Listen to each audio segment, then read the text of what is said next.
ikindi bigiye kuzanyicanga aho kurara nicaye ubuzima nta hantu bwazangeza n'ukuri kw'Imana ibitotsi ubu se koko ubu ngubu koko nta mukobwa n'umwe ushobora kuza ngo anyemere ndagenda ndararaguzwa ubu se koko umuntu w'umusore nkanjye ubu koko mwambona ndaye nicaye mu kazu kameze gutya n'ukuri kw'Imana ubu se koko ubu koko n'ubuzima ngewe ngomba guhinduka ubone koko nateyira kweri ejo bundi aze rwose ankatire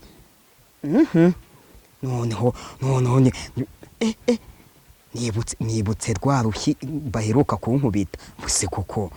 umuntu w'umukobwa koko nk'uriya n'uwo kuza akankubita